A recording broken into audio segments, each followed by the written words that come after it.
The revamped 49ers defensive line delights Nick Sorensen. The renew or die philosophy was the approach of the San Francisco 49ers during the offseason for their defensive line. Virtually the entire position is occupied by new players, with Nick Bosa and Javon Hargrave being the only impactful ones returning from last year. This radical change was necessary to correct the deficiencies evidenced in the previous season. San Francisco needed a change.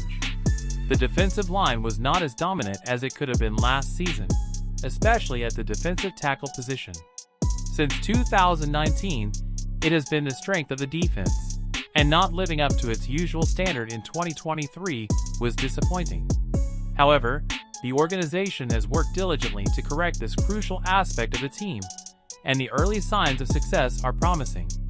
However, 2024 seems to be the year when the defensive line returns to its absolute dominance in the game.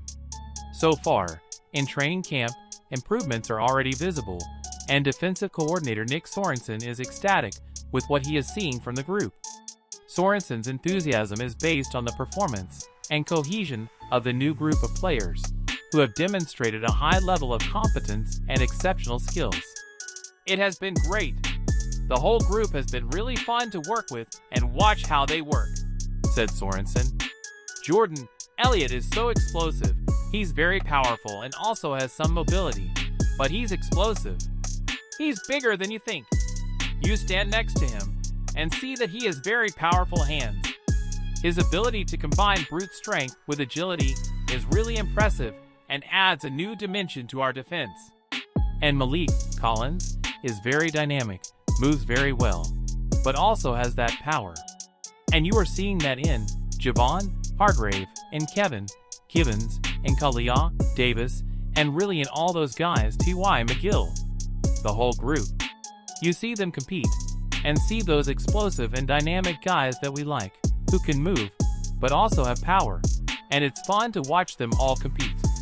Elliott and Collins received more attention than the others, because they are the ones replacing Arik Armstead and Javon Kinlaw. Elliott takes on the role of stopping the run with the ability to pressure the quarterback like Kinlaw. Collins assumes the general disruptive nature that Armstead had but will be healthier. This renewal in the lineup not only improves the team's depth, but also promises greater consistency and performance throughout the season.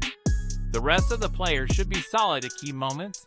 The same applies to pass rushers like Yetur Gross-Matos. San Francisco really needs these players to succeed, so it doesn't seem like they are underperforming as they did last season. The versatility and potential of these players will allow the 49ers to adjust their defensive strategies based on the opponent, providing tactical flexibility that will be invaluable throughout the year.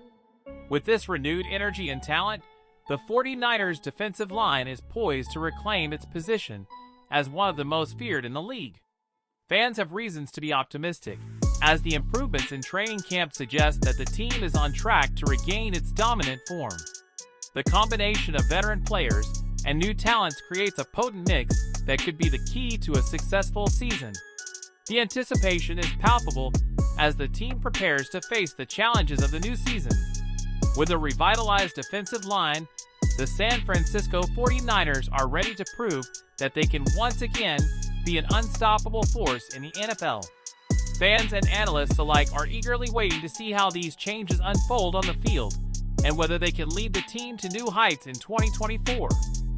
Did Brandon Aiyuk, John Lynch, and Kyle Shanahan reveal the end of the long contract saga of the 49ers star?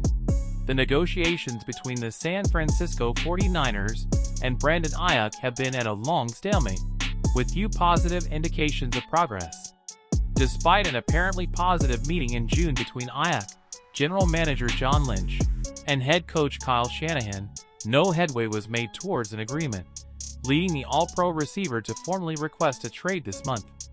However, Aiyuk's decision to attend training camp was seen as a step in the right direction, and body language observers might have viewed his greeting with Lynch and Shanahan during Wednesday's practice as a clear sign that talks have finally reached a resolution. Aiyuk engaged in a very warm handshake with Lynch and Shanahan upon arrival, once again assuming the role of spectator at practice. Of course, the interaction could be completely insignificant, given that Ayak has been seen watching practice with Lynch several times during training camp.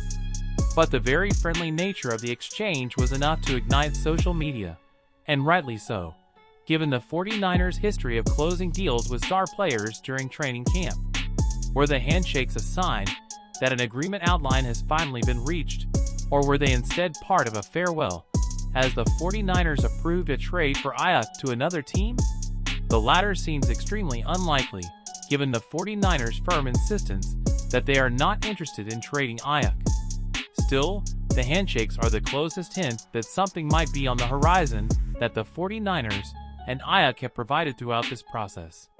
With the 49ers taking a day off from training camp on Thursday, they have a free day to make an announcement if they have indeed agreed on a deal. We might soon find out if those very warm greetings meant anything at all. 49ers and Patriots.